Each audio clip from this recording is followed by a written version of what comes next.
Right, and we are live. Welcome back, everybody, to Behind the Tool Belt, episode 295. I am your host, Ty Cobb-Backer, and thank you for joining us on this Wednesday edition. We will be back after a short intro from our sponsors. TC Backer. Roofing, siding, windows, gutters, solar. Roofing, siding, windows, gutters, solar. TC Backer.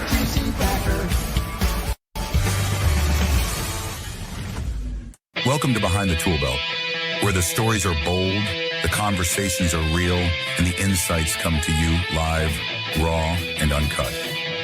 Every week, host Ty Cobb-Backer sits down to bring you the stories, the struggles, the lessons learned, and the wins. No filters, no scripts, just the truth. Please welcome your host of Behind the Tool Belt, Ty Cobb-Backer. Hey, and we are back. Welcome back, everybody, to Behind the Tool Belt, where we bring the best in the business right to your earbuds. I'm your host, Ty Cobb-Backer, and today I'm excited to sit down with a true sales powerhouse, a motivator, and roofing industry influencer, Dashaun Bryant. How you doing, buddy? I'm phenomenal, baby. It's a pleasure to be back. TC Backer himself. I be having to remind myself Ty Cobb-Backer is your name. I'm so used to saying TC, you know what I mean? So Yep. It's a pleasure to be back, man. Yeah, man, it's so good. Like we were saying earlier, you were on episode 95, and that marks a special moment for us. This is that, whether you know it or not, you helped shape and set the new trajectory of this podcast, because when we started out, we were promoting TC Backer. We were actually promoting a charitable event that we were not hosting, but there's it's called Workforce Now program, which encourages students to get into the trades, and they were trying to raise some money. So we decided to build these gazebos and then auction them off at a local home show. So we started promoting it. We didn't know how to promote it. Somebody said do a Facebook Live. So we decided to get the iPhone 8 out and do a Facebook Live, like, hey, come on down to the York Home and Garden Show where we're auctioning off these gazebos. And then we went live the entire time we were at the home show. And we noticed that we were reaching more people outside the home show than were actually showing up to the home show. We're like, wow, this is pretty cool. So when the home show ended, we decided to continue the podcast, and we were promoting TC Backer and whatever other charitable events that we were, had going on at the time. And we were running out of content. You figure 90 some episodes every single Wednesday. Actually, back then it was Tuesdays, and then it switched to Wednesdays. We could only talk about shingles and nails and drip edge and step flashing, so much. And you came on the show, and it was like, wow, we kind of just like tapped into something new.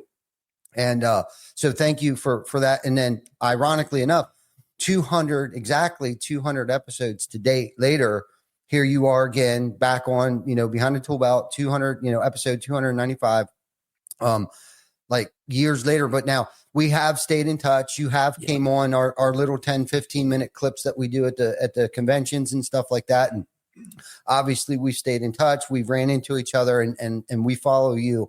And we kind of thought, why not get him back on? So thank you for carving out, some time out of your day. I know you're busy as hell, from door to door sales, nationwide stages and all that stuff. And so thank you for coming on. And I got to say it, and I don't know when I heard it from you, but you said, and I hope it was you. I'm pretty sure it was you. Winners win. That has become like this catchphrase that I've used. So what does that mean to you? Like when winners win? Well, first and foremost, once again, I just want to say thank you for having me back. Yes. It's a few times I've saw you at the trade shows, and I avoided the podcast on purpose. And my mindset, and I tell everybody, even though, I'm pretty strong with mindset, I'm a certified mental performance coach. Like, we all have our own thoughts and our own things that we need to be aware of. And sometimes I fight myself with this thought process that people tired of seeing me. I'm like, man, people tired of seeing this dude, man. So I try to avoid certain things to give other people an opportunity. So when y'all got me, offering me back, I'm like, nah, man, it's been a while. So I'm excited to get back on. I'm excited to tap in with, I view y'all as family. Like, the behind the tool back, TC backer, like the whole squad. I just view everybody as family. So I just want to give a shout out to the whole, the family, like everybody that's a part of what you do. Just let them know I love them, and I just want to say what's up. But winners win, right? What does that mean by that? Because winners do win, and the difference between winners and losers, right? It go winners never quit, and then quitters never win, right? So when I say winners win, I mean once you understand the formula for winning and what it takes to win, whether that's preparing, developing the mindset, falling in love with the process, learning how to be present, right? Establishing your BFF, which is your beliefs, right? That's half the battle. Well, that's more than half the battle. Believing in yourself and believing you the person who's capable of achieving these certain results.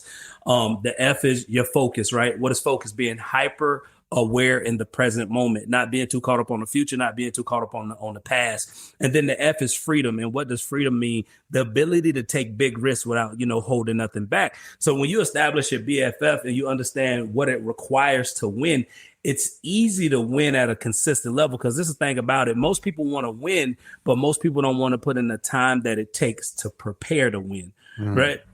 So the thing that makes it easy for winners to keep winning is they know what it looks like, even when they don't think they're gonna win, they still come out with the W. Versus quitters or people who aren't used to winning. When it looked like they're not gonna win, they'll take their foot off the gas. They'll start doubting themselves. They'll start finding every reason why it shouldn't work. Versus a winner say, I done been here before. This ain't nothing new. We've been in this position before. We've been down $200,000 and we got a month left. We've been in the field for 2 hours. We've had 0 deals. And we know that we got 2.5 hours of sunlight left, or we got X amount of neighborhood left to canvas or knock or get in front of. And we're going to come out with something. I always tell people, when you operate from the mindset of a winner, you're going to win. You just don't know when.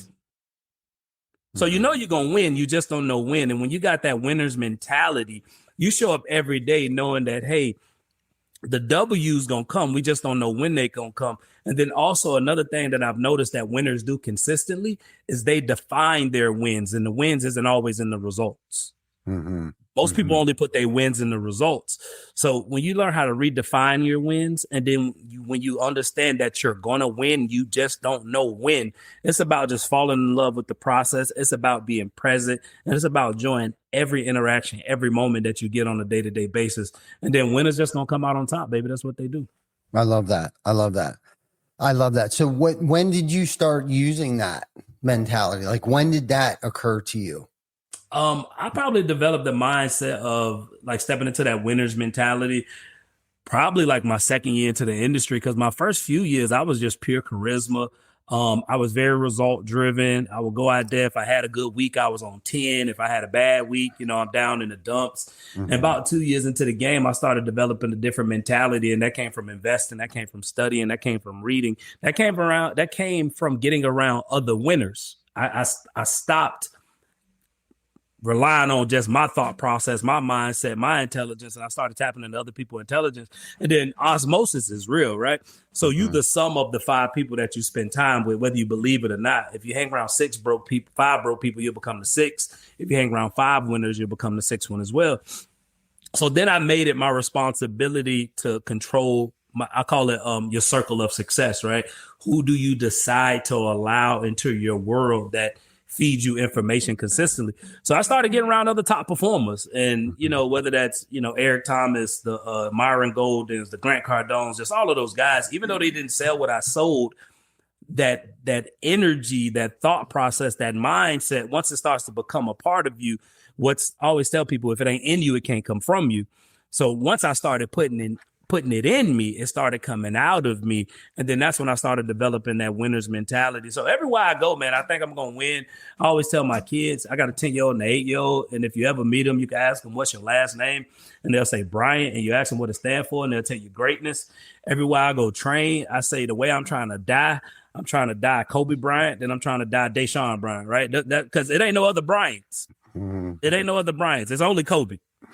So I'm making it my responsibility I want to be put up there in the same level as Kobe. And Kobe had a winner's mentality. Kobe rookie year, it was like towards the end of the season. He was playing in the game, and like he shot like 4 air balls. And everybody was like, "Oh, rookie, you shooting air balls?" And he said, "Nah, I expected. My legs dead. Like I haven't built up my stamina to be able to do this shit." But that's a winner's mentality when you don't take that shooting air ball so personal, but you're like, "Oh, it's just a part of the game. That's just what we do."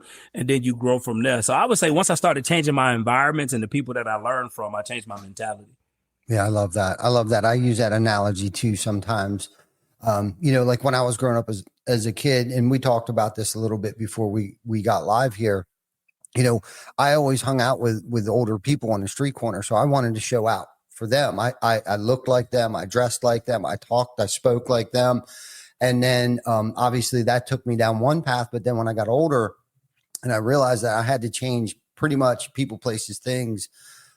Because my atmosphere wasn't conducive to where I wanted to go, and where they were. Still, some of those people, if they're even still alive, are still doing the same stuff and in the same place that they were. So I fully believe that you are the sum of those that you surround yourself with, and we have that choice today. Who we choose to hang around. And sometimes that's uncomfortable. That can be uncomfortable, surrounding yourself around smarter people, surrounding yourself around people who will push you, not because they're jealous of you or because they envy you. They're pushing you because they want to see you succeed, and they'll question you and hold you accountable. And a lot of times that can be very uncomfortable, being around somebody who has been someplace you want to be or where you want to go. And, like you named a couple of people, and Eric O, he has been one of those people for me who has pushed me outside of my comfort zone, not because he's mean, not because he doesn't like me, but because he loves me and he sees something in me and wants to see me succeed, wants nothing but good and greatness from and out of me. So I completely agree that if you're hanging out with 5 broke people, you're going to be the 6th. If you're hanging out with 5 successful people, you're going to be the 6th successful person.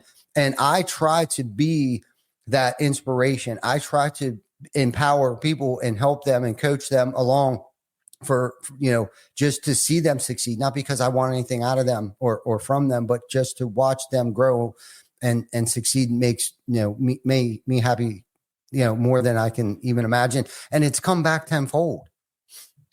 Hey man, I say the ultimate goal is to be aspirational, right? Like my ultimate goal when I die, like before I die, for me, if people say, Dashaun, how you know you made it? I say, I know I made it if my son and my daughter just say, I want to be like my daddy. Like, I just want to be aspirational, right? I think you got motivational, which is external. You get people going, you get them motivated, get them ready to run through a wall. You got inspirational, which is internal, where you got to pull it out of yourself. You got to continually keep yourself inspired. And to be inspirational means you're in spirit, right? Which means you know how to tap into that internal power force and pull it out of you on a day-to-day basis to keep yourself inspired to go accomplish your goals and dreams. And then the highest level is aspirational, where you model a behavior that other people want to become. So that's my ultimate goal, just to be aspirational, mainly for my babies, though. If anybody else get it, cool. But I mainly do vast majority of the things I do for my kids. I just want to be a phenomenal example for them. So that's why I show up the way I show up in my life, Yeah, I love that. So when did you know that you were called to lead and inspire other people in our space? To be honest with you, I didn't know. Somebody else saw it in me early, which was my first sales manager, because he's the guy that told me you was going to be my trainer. So he saw that I had that potential to, potentially lead and train people before I even did. And then once I started training my sales team and they started winning and they started achieving results, it's crazy how when you get to a place of being selfless, which is stepping away from being self-centered, because it's okay to be selfish. It's not okay to be self-centered. And the difference between those two are self-centered people think the world revolves around them. Selfish people take care of themselves first so they can take care of other people. And I think the word selfish got a negative connotation to it. So I encourage people to be very selfish. And then once I started becoming selfless and giving myself to other people, that's actually when you start living life, right? That's when life gets beautiful, when you do things to help other humans go to that next level. And I want to be very clear, I'm not on that level. I don't know too many people on this level, but I'm saying, like, when you start operating like a Martin Luther King, or you start operating like a Gandhi, or you start operating like those guys that give themselves up for other individuals, and you start seeing other people win, now you get addicted to the success of other people. And it's not because you helped them get there, but to watch somebody else achieve something is a euphoric feeling that you don't get from achieving your own goals. Yeah. So once we watched the sales team start winning, I just sat back and thought to myself, I'm like, I can't be the only guy that got brought into this roofing industry that didn't get formal training, that didn't really get the information they needed to be successful. So I was like, if other people probably went through the same thing I went through, what if we just put out free information to help these guys be successful, whether, it work or not? Let's at least try it and put it into the marketplace. So then 2 years into the game, that's when we started Roof Hustlers, and we just started putting out free content with no permission. We didn't wait for anybody else to tell us if it was good or not. We just started doing the things that worked for us or that was working for other people. And then I probably would say about 8 months into me creating my YouTube channel, then it started creating momentum. People started DMing me, man, I love your information, man. This helped, man. I ain't never heard nothing like this, X, Y, and Z. And at that point, I took like two months off from posting content. And then I came back and I had like 800 subscribers. Wow. And once we gained those 800 subscribers, at that point, I was like, I got a responsibility. This is no more just like a cool putting out content, but you got a responsibility because people were bought in now. And I would probably say, about 2.5. Technically, the exact date was May 17th when we started Roof Hustlers. So I would say probably late May 17, early 2018. And then people started reaching out, and I'm like, man, we own to something. And it's our responsibility to continue to feed the community. Yeah, I love that. And a lot of people, I've sat in the position where I just busted my ass to make ends meet, and my mindset was completely different than compared to where it is today. And it's like my mindset has shifted. My paradigm has shifted to more helping people. Like, this is what we're doing here. It's like, it's not about me. This isn't about me trying to make ends meet, but more importantly, how can we make others make ends meet or provide value, whether it's putting a roof on their home or providing employment for somebody and watching them succeed. And when you can change that, it just seems like things get easier. Okay. When you're not just chasing a paycheck yourself, but you're helping try to provide paychecks for other people, something happens, right? And it's not always easy to stay there, especially when you're during, stressful times or you're playing fireman and you're running around and you're putting out fires and stuff all the time. And it's like, and I think where it started happening for me is when I took on too much responsibility, and I was a very poor delegator. And I'm speaking in terms of operating a business, internally, where I was wearing 15 hats, and I did have a good group of people that were working with me. But the problem is that they were sitting outside my door waiting for me to tell them what to do, opposed to, empowering them to do right.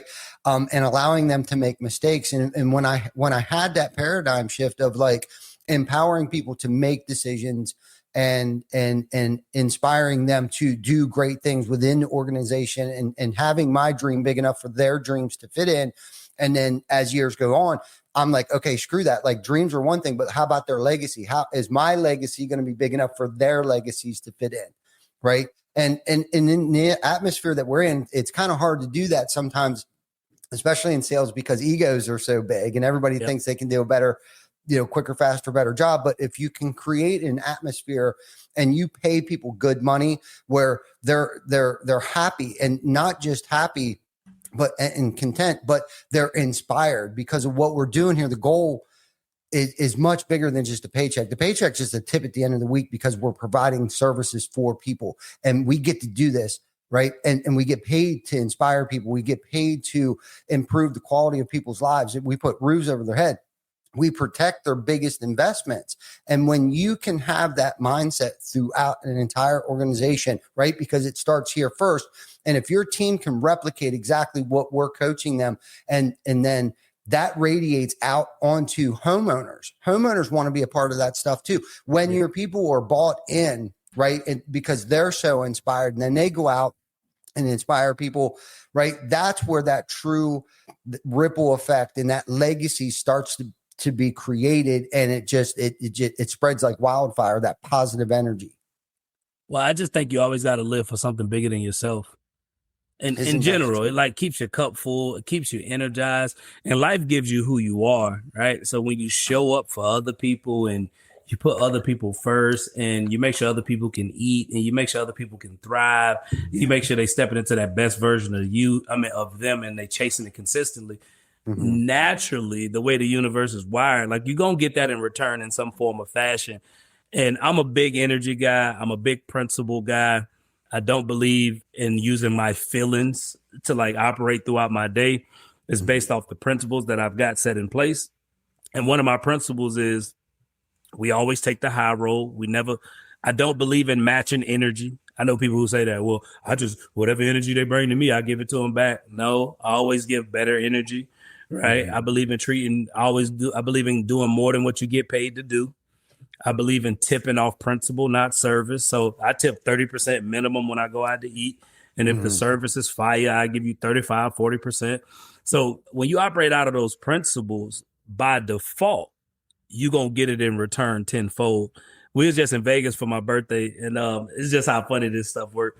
I wake up on the 9th or whatever, and we about to go get the day started. And I say, I need to pay my video guys. I'm like, I need to pay my video guys. So I sent my video guys like $400, and I'm like, hey, I need to put some good energy out into this world because when I pay people, people love to pay me.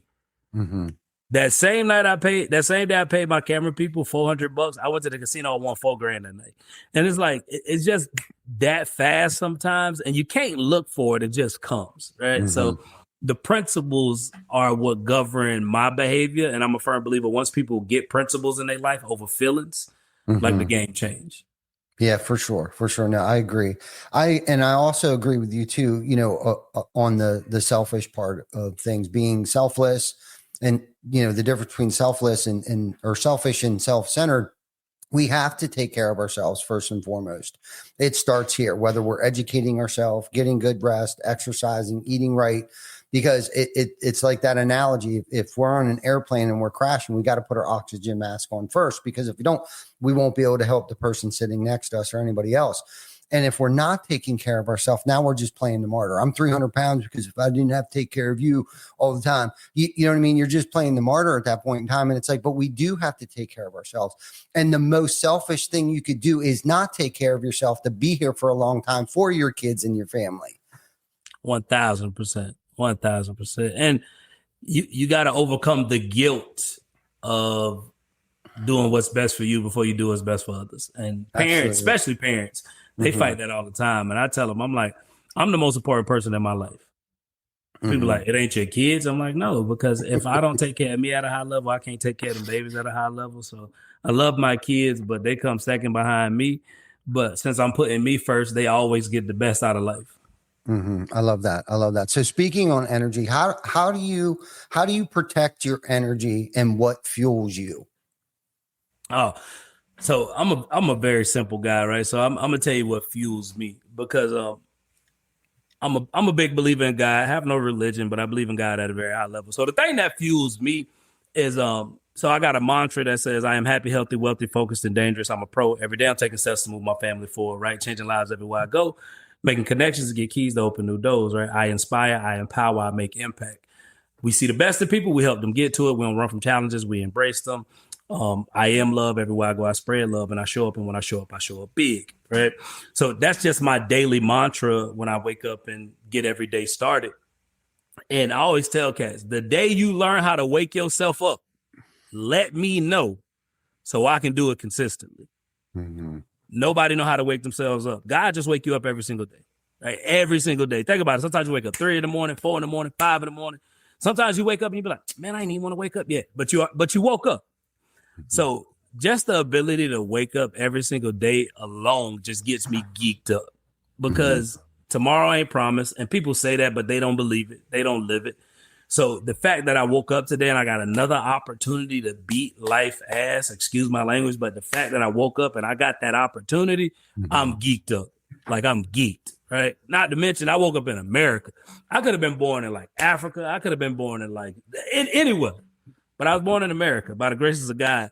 So the fact that I get to wake up, pursue my dreams every single day, like I'm just geeked up. Like my energy be on 10. You can't catch me having a bad day. One time my car broke down and this lady walked by. She was like, "It's just one of them days, huh?" I said, "No, ma'am, it's just a moment." And she was like, "Ooh, I like that." Right. Because I'm just geeked up every single day. So that's what naturally energizes me. Right. Like I energize myself. I don't need to listen to no motivational music. I don't need to be just getting up out of bed for me is just, ooh, I'm on 10.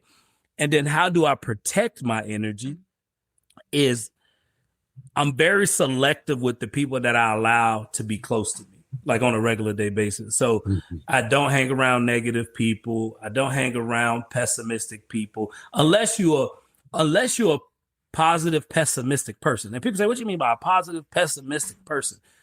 When you're a person that sees the way something could go wrong and I didn't think about that.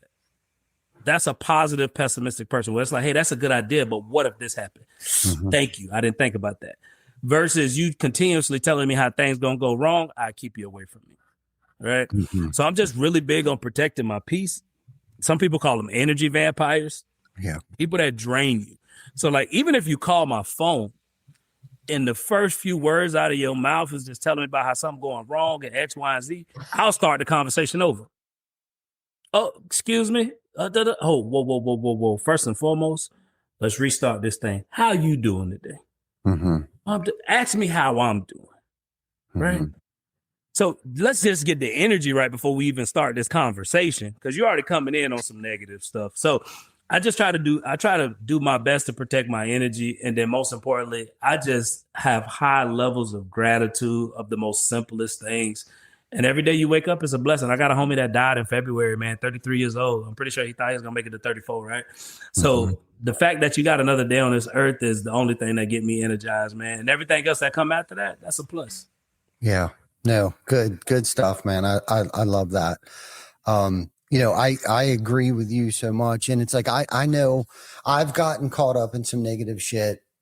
And today I do understand that I have the choice. I have a choice today to either surround myself around negative people, right, and get sucked into that, whether it's gossip or just pure negativity, or I have a choice today to surround myself around positive people. And I protect my time, a lot better than I used to. I used to think that, like I used to accept unacceptable behavior, and that can range, all over the place. But today I really try, especially like on Wednesday mornings, I'm usually pretty jacked up. I'm usually pretty fired up, about the podcast and stuff like that. So I don't book like a bunch of meetings and stuff like that where potentially something negative could pop up, right? Because being an entrepreneur, being a leader, being in a position of authority at times, we don't hear all the good positive stuff. A lot of times I get the bad calls, right? Well, that's what you get 80% of the time if we be on 100.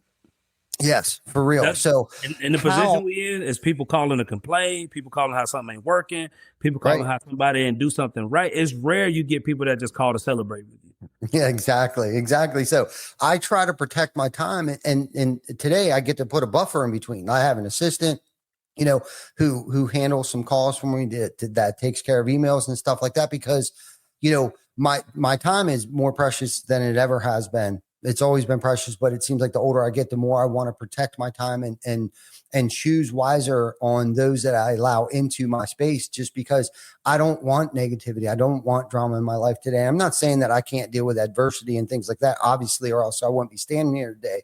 But it's like I can kind of pick and choose my battles a little better today, and take a high road, right? Like it's not worth the stress. And Jen and I were talking last night about, how great life is. And it's like, we've made it in all those times that I've stressed over stuff, but it's always worked out. It's like, why do I continue to put myself in a position or in a mindset of like a negative space?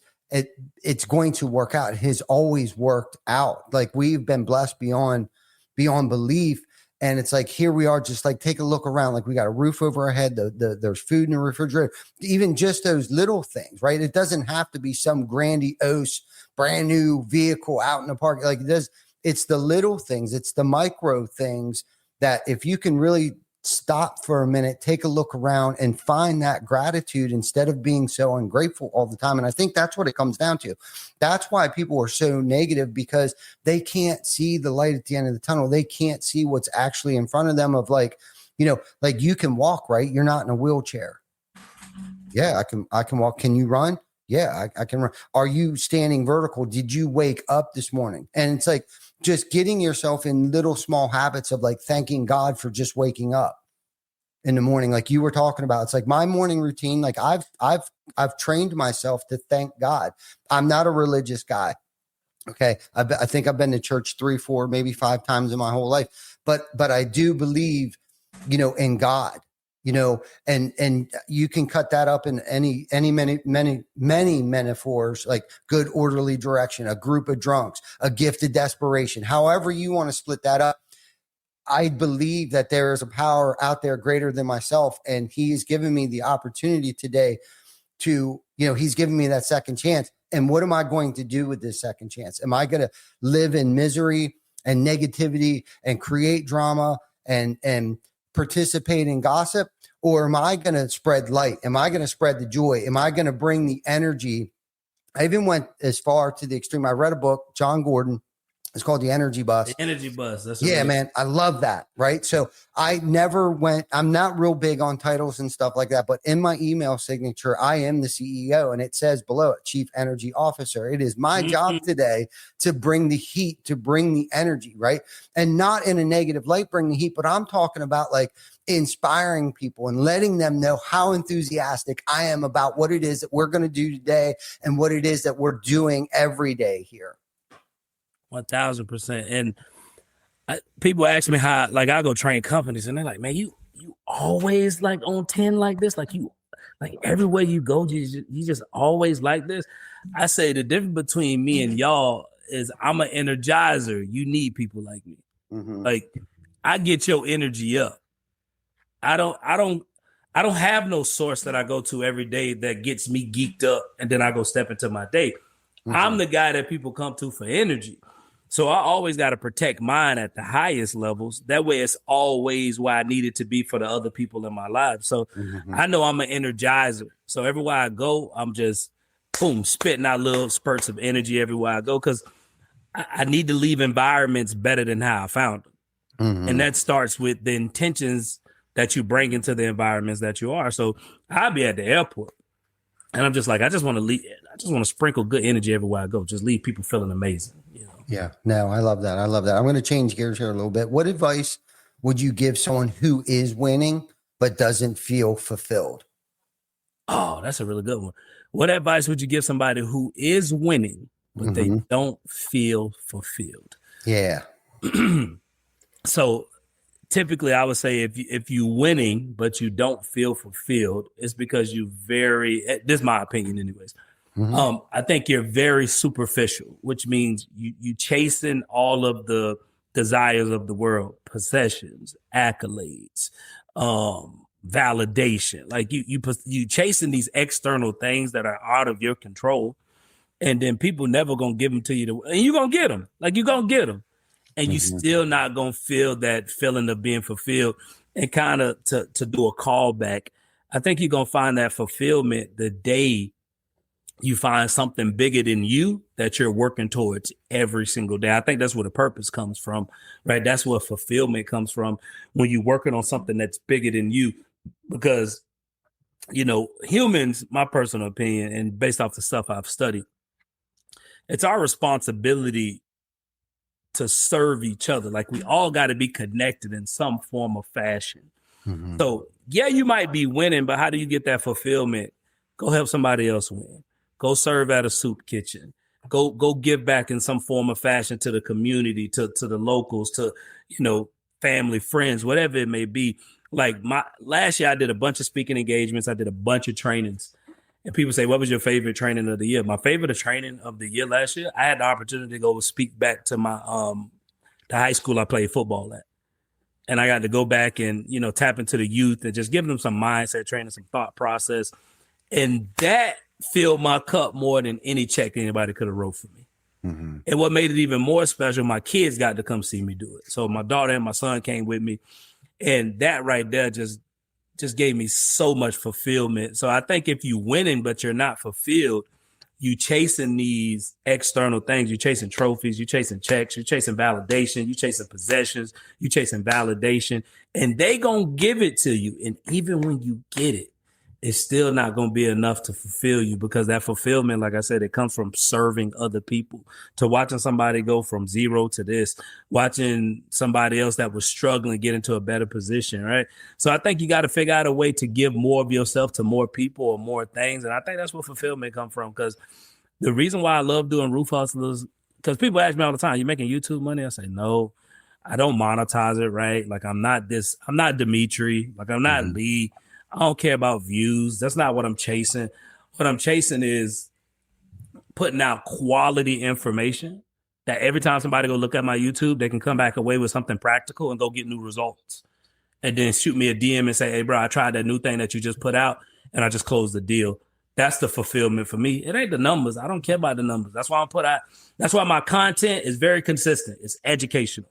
It's educational content that you can apply and go get results. Because people are like, man, you should record yourself in the field and get all of these I'm like, no. The purpose is to educate, inspire, and uplift the roofing community. So I don't want to make it about antics. It ain't about antics, man. It's about practical information you could take, go apply, and get some results. And I just trained a company in Ohio this past weekend, taught them some new strategies, techniques, just simple things, right? Dude texted me after I leave this weekend, literally yesterday. Hey, man, just close the deal on the spot, filed a claim just because of this little technique you taught me, man. Thank you so much. Another dude, hey, man, sat down with a homeowner today, gave him a retail price, asked them what they needed to be. I got the number to where it needed to be. Profits were still at a healthy margin, sold them on the spot. Thanks for, teaching me how to control the sales process. That's where the fulfillment comes from. It wasn't the check that they gave me. It's the fact that sales reps reach out to me after I leave to show me how this information is still allowing them to thrive and step into that next level. So, no, I love that. I love that.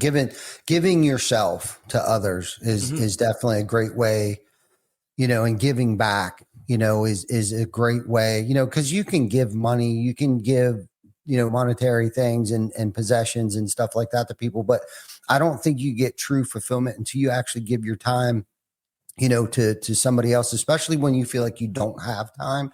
That's especially then when you feel like you don't have the time, that's when you need to be giving back. You need to give back. You need to pour into other people. And there is no more fulfilling, rewarding feeling than when they come back to you and let you know what advice or what time you gave them, really helped them along the way. So I agree with you. I agree. Everything that you just said. Great response to that question. And just to add a little cherry on top to that, it's like, if you killing the game, right? You making money, you that sales rep, you killing the game. It's still a sense of hollowness there, because like you winning. But the day you help the other people around you start winning, because I tell cats, the worst part about making money when you're the only one in your crew that start making money. That's the worst part about making money. But when you get the people around you, everybody else start eating at the same time, you so fulfilled, not only because all of your friends making money, but it's because you went out of your way to help them start winning. Now we all winning together. Now we got an energy and a synergy of success and winning. And all that's going to do is spill over into other people's lives. No, I agree. What would you say are the top 3 traits that you see in the most successful sales reps? It's really good. It's so many things I've heard, but I'm gonna go with the ones that I believe, right? Because obviously you like a guy that's competitive, you like a guy that's like achievements, and a guy that's optimistic, right? People can say those things. But I would say that the top 3 traits that I see in highly successful sales reps, first one is they got self-awareness. They got the ability to know what they're good at, what they're not good at, the parts of their game that need improvement, the parts of their game that's good that just need slightly enhancing. They understand if they're a good listener. They understand if they talk too much. Like, they got high levels of self-awareness. And because when you lack awareness, you can't improve nothing, right? So when you're not self-aware, you can't improve. Second trait, I would say, they got big energy. Like they got a lot of energy. You need energy to win, man, because what it takes to accomplish big things in life, it requires a lot of energy. Like you gonna go out there and sell 2 million in a year. You know what you gotta do? You gotta have enough energy to get up and do that shit again next year. And then do it the next year, right? You gotta have enough energy to go out here and crush it, have an 8-deal day, and wake up again and go have the energy to go do a 7-deal day, right? I'll be on the road coaching and training, come home on Sunday, got an event on Monday. I kick it with my gang for a little bit. I'm back on the plane Monday morning. I got enough energy to show up Monday and blah, just empty the tank, right? So you got to have high levels of self-awareness. You got to have big energy. And I think the third trait and quality that I've seen in highly successful sales reps is they got the ability to get back up when life beat them up. Yeah, I love that. Resiliency. They can deal with adversity. They got that grit. You know, they'll have a bad month, and instead of making a big deal about it, they're like, oh, let's get up and go do it again. You know, they have a bad day. Oh, let's go get up and do it again. They can just keep showing up, even though life isn't playing in their favor, because they understand life is like a game of basketball. You're going to have runs, right? It's going to be some times you miss 5 shots in a row, but that don't mean you stop shooting. Right? That don't mean you go home and have a pity party. So I would say self-awareness. They got enough energy to show up and do big things on a consistent basis. And when life start beating them up, they get back up. I love that. I freaking love that, man.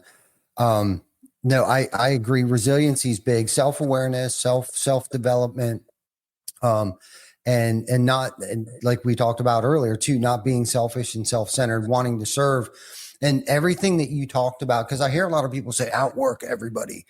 But what I think what they're talking about is like that what they're working on is like all the negative stuff. Like they're not like it does take a lot of work to show up, be the first one at the office. It takes a lot of work to be the last one at the office.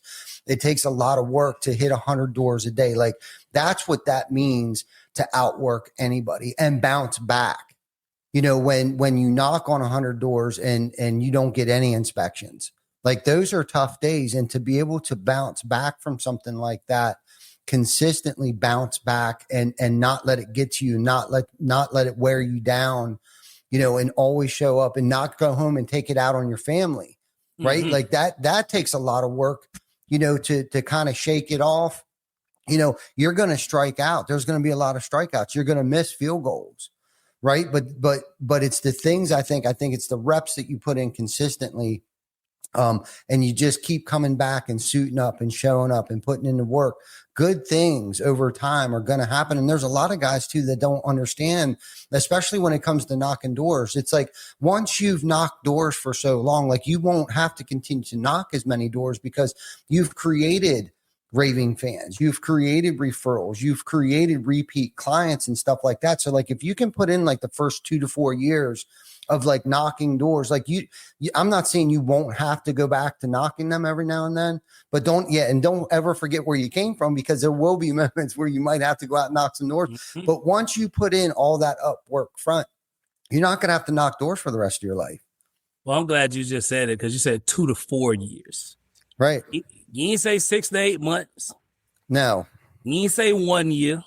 Right. 2 to 4 years. And guys are getting the game 1 year, get a little bit of referrals coming, and they stop knocking doors. And you right, man. You got to have a certain mindset, because you said everything, right? You're going to build that referral pipeline.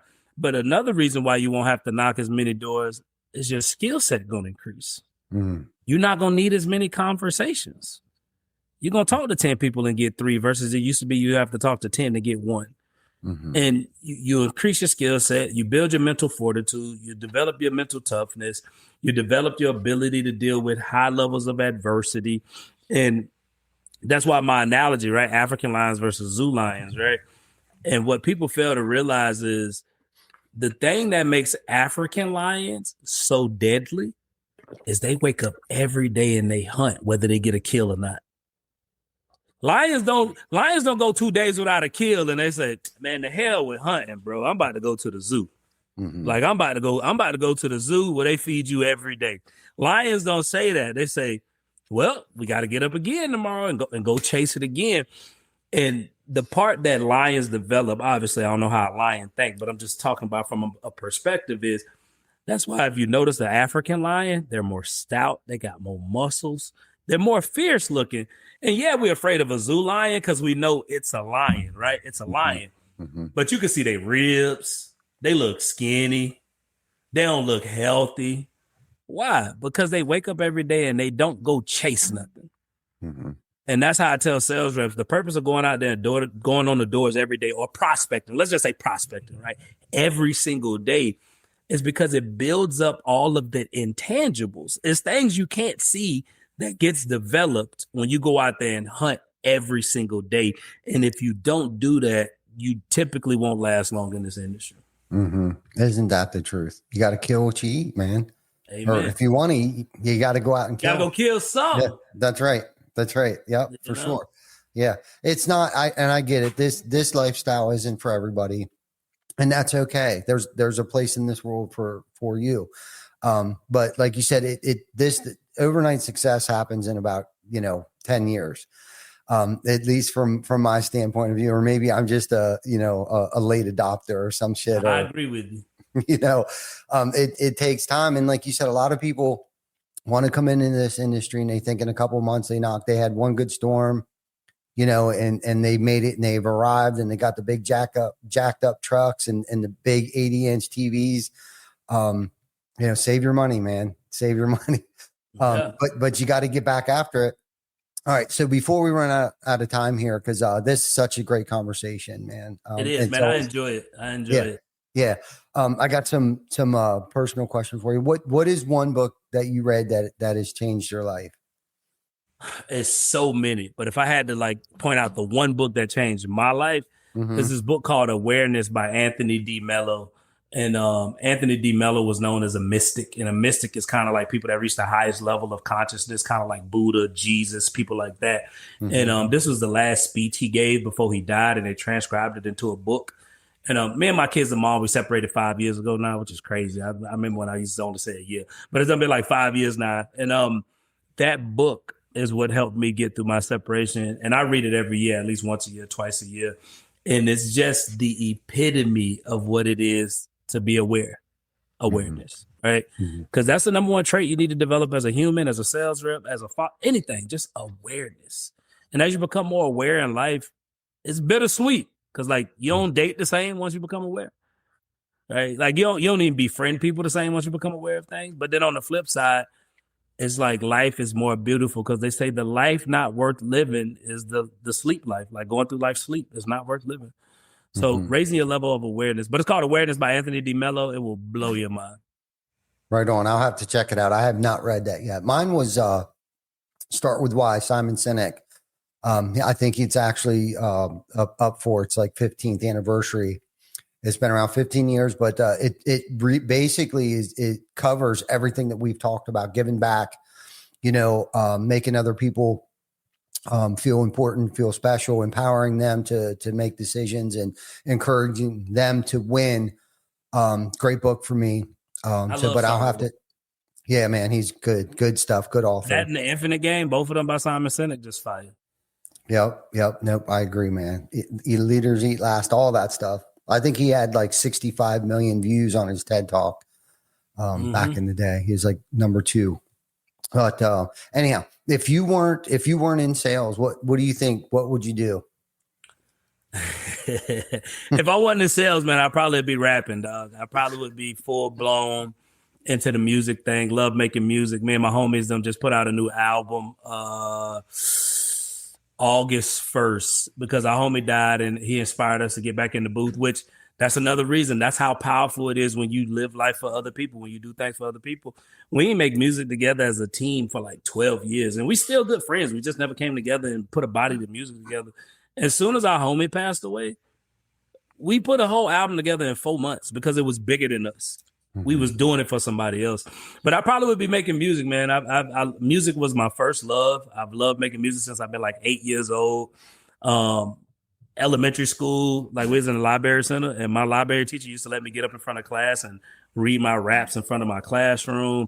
I used to do battle raps. I was 11 years old. I was battle rapping high schooler. So I probably would be making music if I wasn't fully committed to coaching and training and helping people grow. And just a quick little side note on that. The day door-to-door sales got extremely fun for me was the day I connected the two dots of like making music and performing is the same thing as sales. But instead of performing in front of crowds of like people and you singing songs, I just get to do a one-on-one performance. Yeah. And once I adopted that mindset, oh my goodness, my sales went through the roof. I love that. I love that. Why don't you sing us something? I got one for you. Cause you know we did the Roof Hustle song, but I give you a few bars from that, something from that. But it go, excuse my language. You probably forgot all the shit that I done taught you, the epitome of a hustler.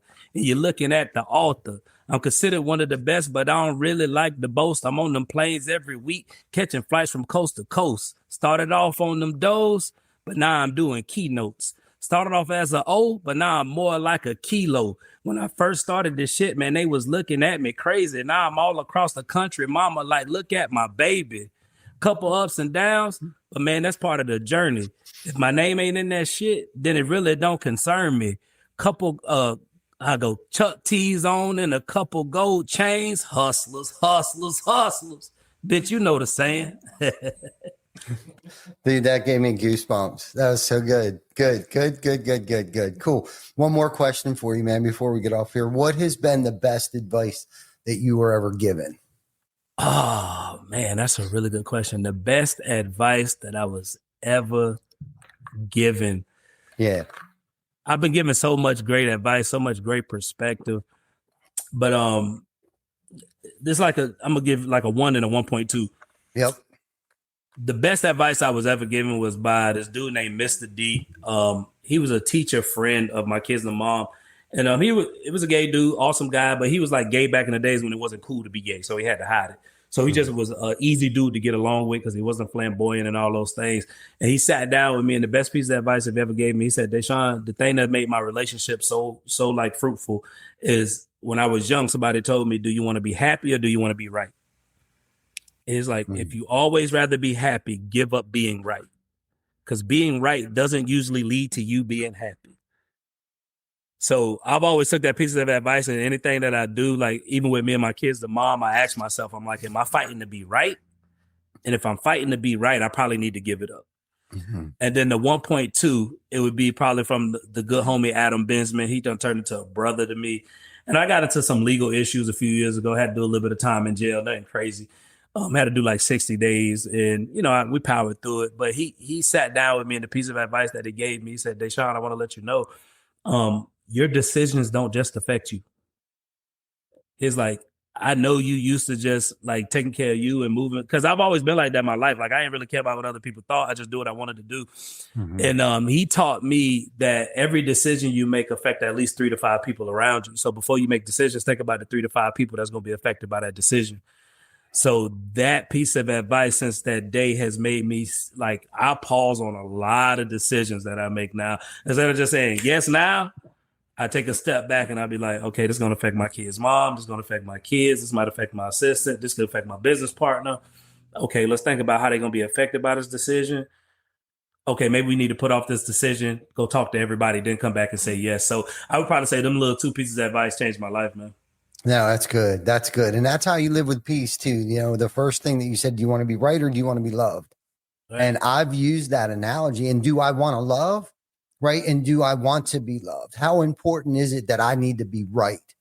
How important is it that I just need to die on that hill? And sometimes it's not even worth the fight because I just want to love. I want to be, man. Yeah. The ego don't want to be embarrassed. It don't want to be bothered. It don't want to be ridiculed. So that ego gonna fight to be right all the time.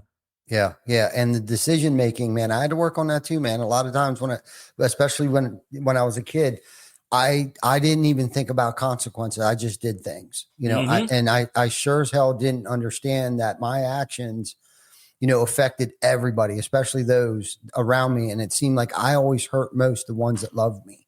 Always. Because of my decision making skills were bad. And, and I think that a lot of that comes with, growing up and maturing and things like that and seeing myself in other people, right? When I see myself in somebody else, right, and they're acting out or they're making poor decisions, it's kind of like, ooh. When I can get to that point and see like, I've done that. I've said that, and I don't want to look like that or sound like that. And you just said something crucial, right? Like maturing, right? And if you ask most people, you ask them what is maturity, they can't give you a clear, defining answer, like what it means to be mature. And maturity is having obedience, which is compliance to an order with gladness. You got to be able to submit, right? Which is the fact of accepting or yielding to a force with excitement and enthusiasm. And the third key to maturity is acquiesce, which means to reluctantly accept a thing without protest. So when you're obedient and you submit to people and you possess acquiesce, you usually do things you normally wouldn't want to do, but it's the right thing to do. And maturity is more about what's right. Immaturity is about who's right. Right on. So good. Them some things I just do to always keep myself in a good headspace. I know we about to wrap up soon. Can I give a shameless plug before we get up out of here? Absolutely. Go for it. Ladies and gentlemen, boys and girls all around the world, you know what I mean? For all my shinglers and my shingals, right? If you're out there hustling, listen, November 13th and 14th is going down in Atlanta, Georgia, baby. The best hustler experience. We're doing a 2-day event. It's the first event that I've ever hosted that we're putting on. Me, my business partner, Bruce, Nick Brandon, the coach in our academy. We got Brandon Geyer, phenomenal mindset coach, coming to coach and train. Listen, it's going to be different than anything else in the roofing industry. It's an experience. It's not a conference. We're not talking at you, but we're going to work with you. It's only room for 120 seats, so it's not going to be no big event. But listen, if you want to learn and grow and tap into that next best version of you, meet us in Georgia, November 13th and 14th. Tickets only $200, right? So it ain't no way you can get that type of information at that price. So don't wait too long. Pull the trigger. We'll see you in Atlanta. Man, good stuff. Good show, man. Thank you. So November what? 13th and 14th, baby. 13th and 14th. Okay. We'll have to. Do you have a link that we can get off of your Facebook page? Or yes, sir. We can get you the link. We can do all that good stuff. Yes, sir. Okay. Good. We'll put that in the comments. And man, thank you. Huge thank you, Dashaun, for bringing the fire, the wisdom, the winning, winners win energy. We all needed that today, man. I know I did. And if this is an episode that got you guys fired up, please make sure you follow Dashaun on the social media. He's always dropping gold for sales pros and leaders, man. I watch your stuff. I love your stuff. And I forgot to tell you this too. Last year, or it might even have been this year's RoofCon. We normally take a good group of our team down there, but everybody from our team said that you were fire on that stage down there at RoofCon, man. I forgot to tell you that. So I'm pro, man. Thank you so much, man. Yeah, I wanted you to know that. So, man, if you enjoyed this show, do us a favor, man. Leave a review, share it to your team, and make sure you subscribe for a more powerful conversation coming your way. Until next time, keep knocking, keep growing. And remember, behind every tool belt is a story worth sharing. I'm Ty Cobb Backer, and this is Behind the Tool Belt. We'll see you next week.